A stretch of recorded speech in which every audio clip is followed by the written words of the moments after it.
countdown.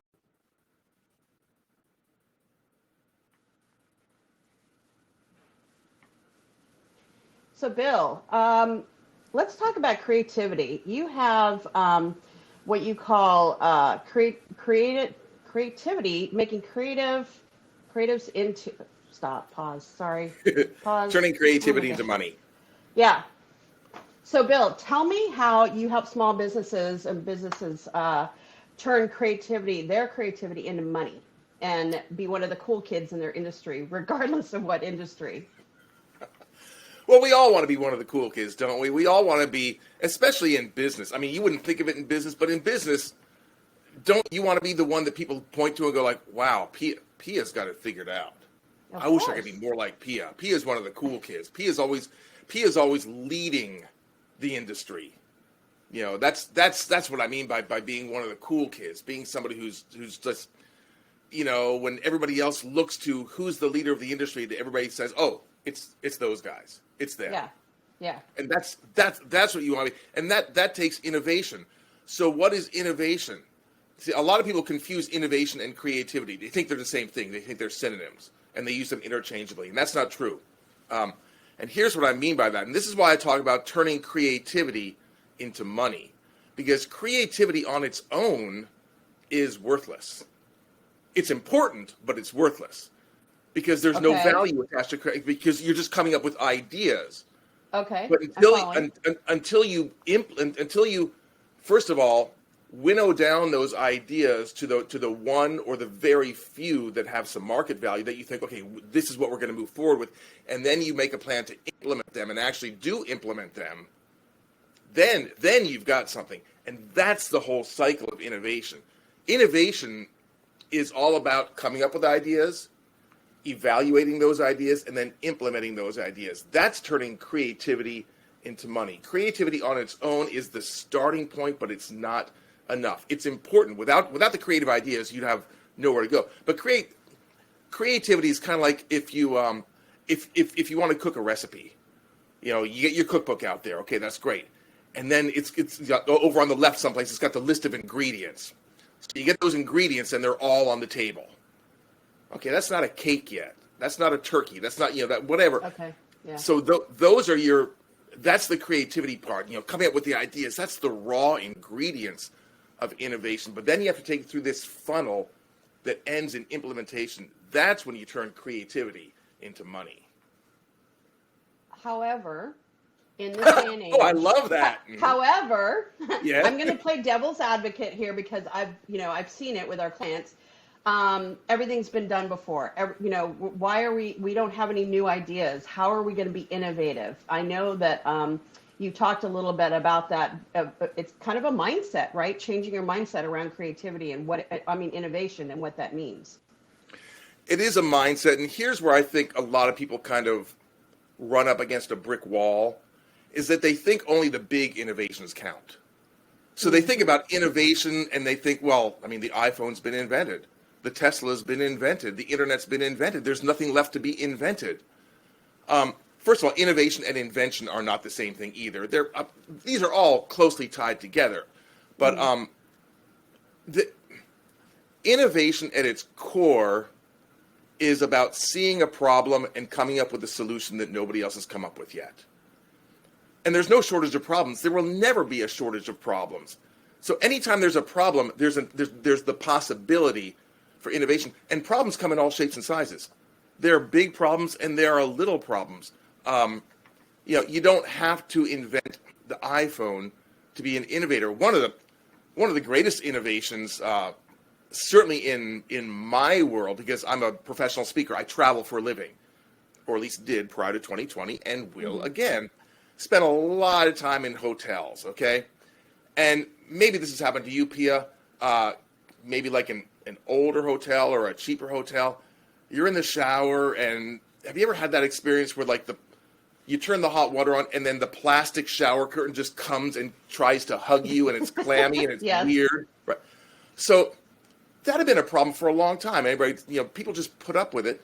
But finally, some brilliant innovator said, well, what if we just bend the curtain rod?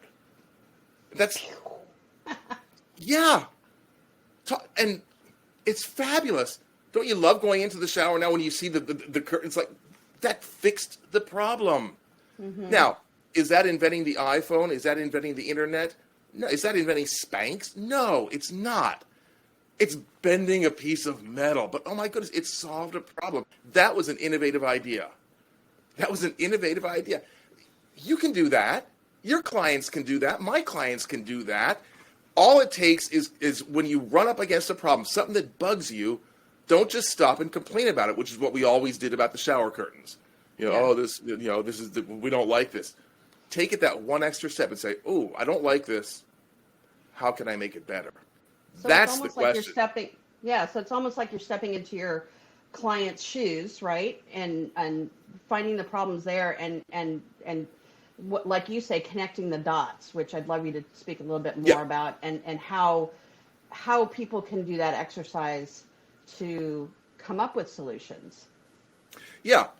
And it does start with coming up with ideas, with that first stage of creativity, ideation. Mm-hmm. Basically, it's ideation, evaluation, implementation, or as I call it, because I come from the world of television and showbiz, lights, camera, action.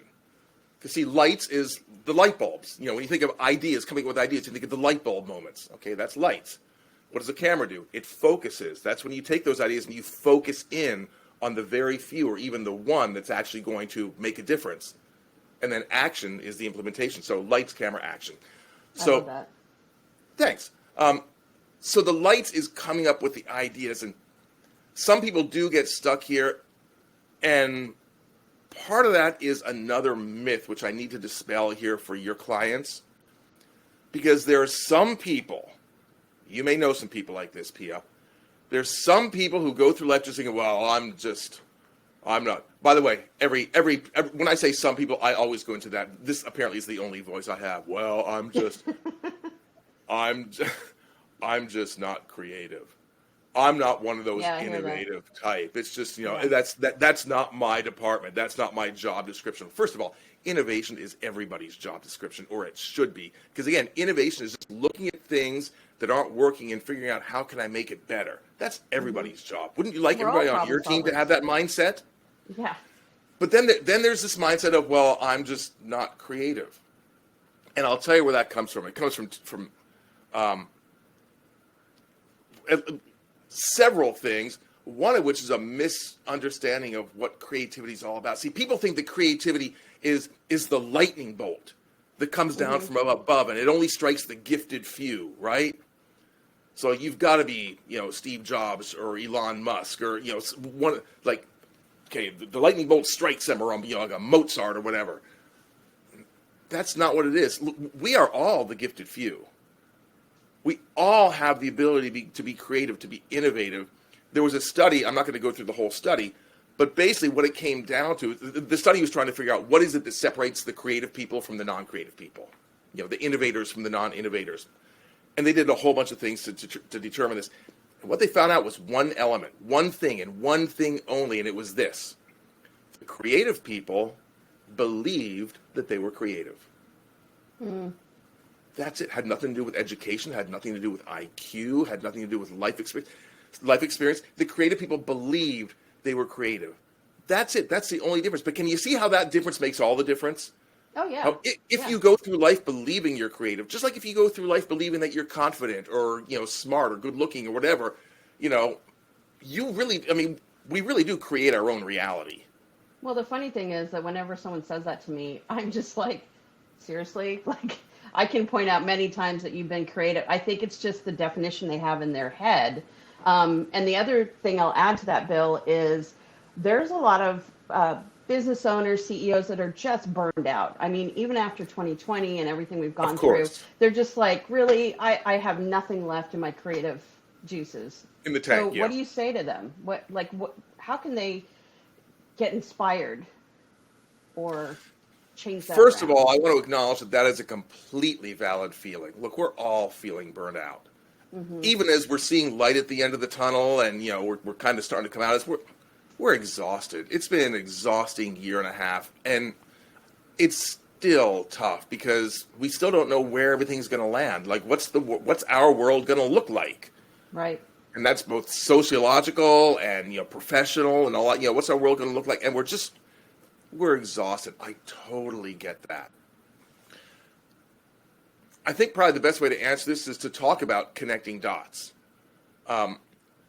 Because I tell you what creativity is not. Creativity is not the lightning bolt that comes down from above. That's not what creativity is. Creativity is really about connecting dots, about seeing two or more things and connecting them in a way that nobody ever has before. Classic example, the year 1440, Johannes Gutenberg. He's a wine processor and movable type, both of which already existed. They had existed for years, in some cases for centuries. Wine processor, movable type. He saw a connection that nobody had ever seen. He saw when the wine is pressed, the grapes are pressed. It's like, ooh, that looks kind of like ink. Wait a minute, ink. Maybe, and boom, he invented the printing press. It came from connecting ideas. It's not the lightning bolt. People think it's the lightning bolt because people just see this part down here, the connection, and that seems like a lightning bolt, but it comes from seeing things and connecting them. So we can all do that. And here's how. First of all, we have to become dot collectors, which means that in order for Gutenberg to have made that connection, he had to be aware of both the wine processor and movable type, right?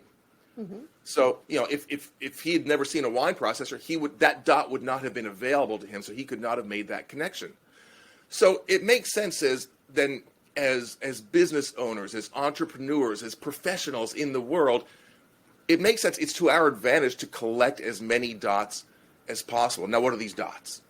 Mm-hmm. They're anything. They're ideas, experiences, people. Every magazine article you read, every blog post you read, every podcast you listen to, every conversation you have, every place you visit, a foreign country you visit, or a different state that you visit, or province. Those are all dots. Those are all collections of experiences that you've got floating around here that you can connect. And try and make them as different as possible, because you want to collect different colored dots. Mm-hmm. If you only ever read the same kinds of things, especially if it's the same kinds of things your competitors are already reading, I mean, yes, you want to read that, but if that's all you read, if you only talk to certain kinds of people, if you only listen to certain kinds of podcasts, then you're limiting your connections to like the same color. Like I call it navy, 3/4 inch navy blue dots. If all your dots are 3/4 inch navy blue, then all your ideas are going to be 3/4 inch navy blue. But all of a sudden you start reading something that the competition's not reading. You listen to a podcast they're not listening to. You have a conversation with somebody that maybe has nothing whatsoever to do with your industry. Mm-hmm. But if you go into it with that mindset of, ooh, how can I make a connection? And this is where it gets to the how-to. So first you're collecting dots, and now you start connecting them, and you connect them actively at first. Eventually it'll become habit. Eventually your brain will kind of catch on that, oh, okay, I guess we're going to be a connection machine now. But what you do is you go. So here's something that if you're watching this, if you're listening to this, you can do it this week. You can do it today. Here's a little assignment, little game. Read something that you wouldn't normally read.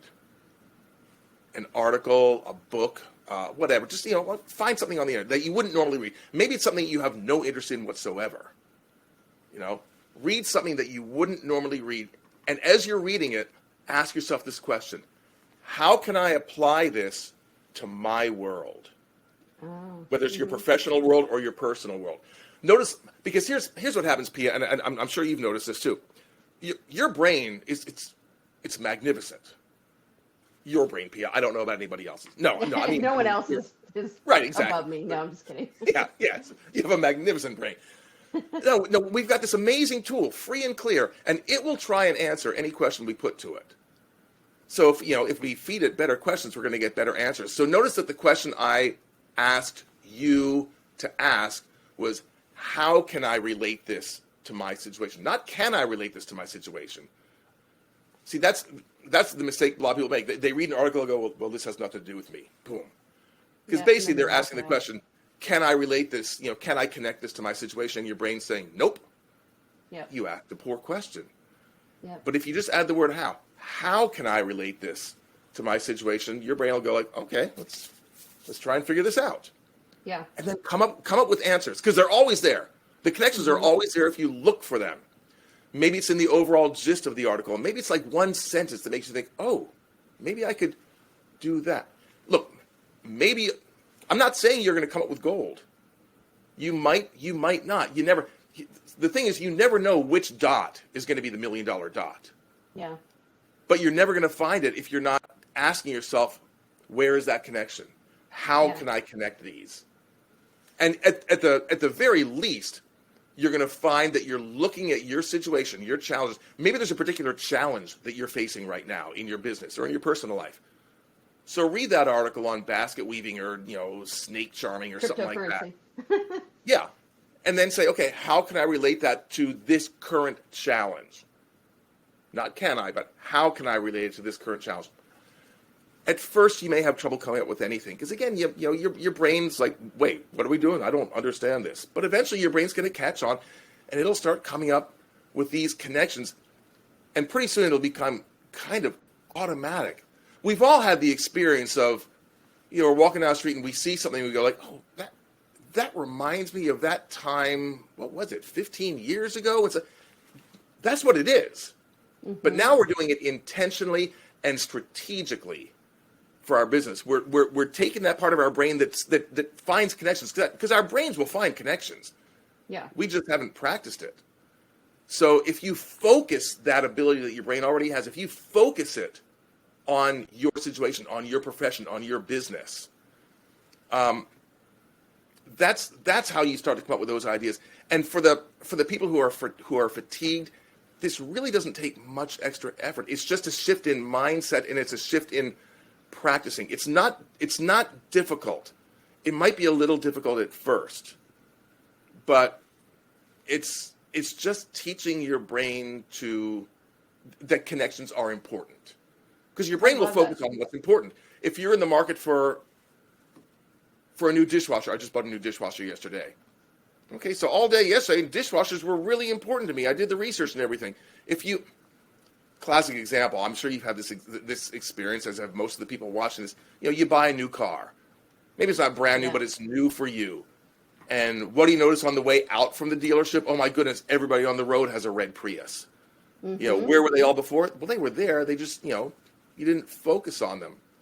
So the creative ideas, the connections are there. Once you start to focus on them, you're gonna be kind of overwhelmed. My goodness, there's connections everywhere. Yes, there are.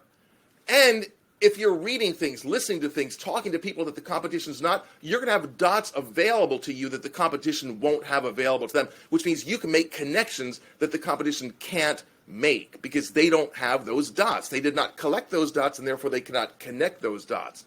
So if you collect a large quantity of multicolored dots, different kinds of things, and then teach your brain how to make those connections, that's it. That's it. That's where you come up with the ideas. Then it's a matter of winnowing it down. Then it's the camera and the action, the focus and the implementation. I love that, especially because people in industries like my industry, marketing, all you do is read about marketing and talk about marketing and listen to marketing podcasts. Yeah. But there's something about opening that and expanding your horizons, because we have this curse of knowledge, right? We know so much that we almost can't tell our story to our prospects because we have been in it for so long. So I will listen, like your lights, camera, action, like that's brilliant. Like I could connect that with something that we do in our marketing company, right? And that's something that I probably wouldn't have, known about, and just making similarities. So that's a great exercise. I love that. Yeah. And you're absolutely right, Pia. I mean, if you're in marketing, you're going to read a lot about marketing. You're going to talk to marketing people. You're going to read marketing. You're going to listen to marketing podcasts. Of course we are. That's important. I'm a professional speaker. I listen to things about speaking, about the speaking world. Here's how to make your CRM, your customer, work better, and all those kinds of. And when I go to my convention of the National Speakers Association, it's great.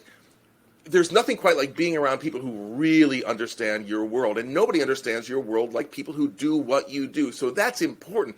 But if that's all you listen to, if that's all you associate with, then you're collecting lots and lots and lots of 3/4 inch navy blue dots. And you're going to come up with lots and lots and lots of 3/4 inch navy blue ideas. and they're going to be the same ideas that the competition comes up with because they've got the same dots. They can make those same connections. So, and then, yeah, you're absolutely right about the curse of knowledge. I love that phrase, and it manifests itself in a lot of different ways. If you work with clients who are not in marketing, as you do, because they come to you for marketing, you want to be able to speak their language. You want to be able to use examples that they would understand, which means, okay, you kind of have to be up on, like, what are they listening to? What are they reading? What's important to them? Right, right. Tell me about, so obviously we're all on social media and it's kind of a drinking out of For fire better or for hose. worse. Yeah, so I know there's always a good side and a bad side. Tell me what you think is the good side and the bad side as far as its effect on people's creativity as a business owner. Social media? Yes. I've never been asked that before. That's a really intriguing question. And just to clarify, when I say social media, I mean everything. So videos, podcast, like all this information. I'm sorry, that's your clarification? let me just clarify. I mean everything. Okay, good. Thanks for narrowing it down for me. Well, Information overload. Yeah, I think let's start with the downside, or the potential downside, because social media, just like anything else, it's a tool. You can't say social media is bad, just like you can't say, an empty glass is bad. It depends on what you fill it with. You fill it with poison, it's bad. You fill it with water or a really nice single malt, it's good. So social media, yeah, the problem is it's all out there. And I think what's gone wrong with social media is that people have found their 3/4 inch navy blue dots there. If they have a particular point of view, if they already have a particular belief, there is, they can go down the rabbit hole all day long, all week long, for all of 2020. A lot of people, we saw examples of that. And I'm not going to be specific examples because I'm not going to go on one side of the aisle or the other, but, what people just, they kind of get tunnel vision because there's so much there, but it's all the same colored dots, right? So you can you can find a podcast on anything and just listen and listen, and you get your 3/4 navy blue dot reinforced over and over and over again. And that can either be a good thing or a bad thing. I mean, it's again, we want to stay up with what's current in our world. Here's the flip, and the flip side is the good side. The good part of it, that everything else is available to you also. Yeah, you can connect the dots a lot faster. Yeah, you can connect the dots. You can listen to a podcast that's got a different point of view. You can listen to a podcast of something. You can take an online course. Either sign up on Mastermind or the great courses or, free courses. LinkedIn has courses.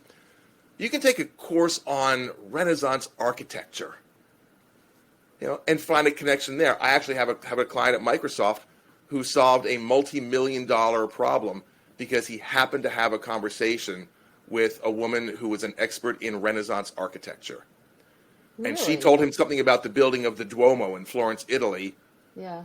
That was the key. It was the missing piece to a puzzle to an algorithm that he'd been trying to solve for months and months and months. This is an incredibly smart guy. Wow. Yeah. And because he happened to have that conversation, because he happened to learn something about Renaissance architecture, within a week, he had figured it out. So again, you never know which dot. Yeah. So it just opens up. And all those dots are out there. The internet is full of different colored dots. But we have to be conscious and intentional about how we use the internet, how we use social media. And that's the problem. So many of us aren't. We tend to veg out, just like we veg out with Netflix sometimes. Yeah. And there's nothing wrong with that. We need that mental break, that mental space every now and then. We need those popcorn movies. We need that sort of thing. But we also need to be intentional that, okay, this is a break. Yeah. But so today, make it a goal every day to collect a different colored dot, of just one different colored dot. Read some Twitter, a tweet that you wouldn't have read. Just start getting into the habit of it. It's a fun habit. And you know what? as the world comes back together, as we come back to, as the vaccinations take effect, and we start kind of getting out in public, it's going to make you a more interesting person. Mm-hmm. Absolutely. If you've got multicolored dots, if you can have an intelligent conversation about multiple topics, it's going to make you a more popular person. You're going to have more fun. Yeah, yeah. I love that. So in this day and age, I know that you're not on the speaking route right now, but who are some of Very your close, though. Very, very close. very It's coming close? up. Good. This year? Oh, yeah. Yeah. Okay. It's right. Awesome. Yeah. So if I were to listen, because I love listening to speakers and either live or on YouTube, but who would you recommend in the world of creativity and innovation besides yourself? Who would you recommend? Besides myself, some of the people that I know who are really good, James Taylor, not the singer-songwriter James Taylor, a different James Taylor. He's an English guy, and he's got a podcast. I forget what it's called, but he's really good with innovation. There's a guy named Josh Linkner who just came out with a great book, Big Little Breakthroughs, I believe is what it's called. And it's all about the idea that innovations don't have to be big in order to count. Your little innovations count. Stephen Shapiro is a really good speaker in the field of innovation. He's got a number of books out there also. Those are the three, and that's so weird that they're all three guys. I don't know if that's me or if that's the industry. I don't know. I've got to look into that. But those are the three that come to mind immediately. That's great. Well, thanks for your time, Bill. Before we go, is there anything that we didn't chat about? Because we chatted about a lot of different topics. Anything that you want to leave the audience with? Maybe something that they can think about or use now besides your connect the dot example that we didn't touch on? Yeah, I think the biggest thing I want to leave them with is just the knowledge that you are creative. You are an innovator if you choose to be. You have everything you need. You don't need any other special training. So all you have to do is get into the habit of connecting dots. We've already talked about some ways to start doing that. Think about an issue that you're going through right now. Maybe it's a challenge, maybe it's an opportunity, but something where you could use some innovation.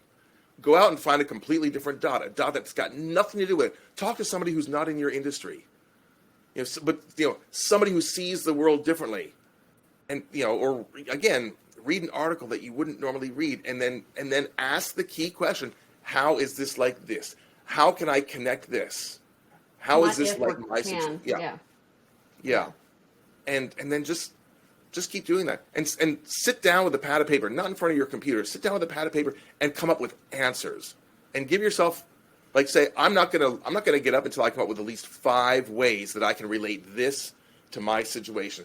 They don't have to be great. Right now, it's just a matter of getting your brain into the habit of doing it. But you never know. You might strike gold. Awesome. Thanks so much for your time, Bill. This has been great.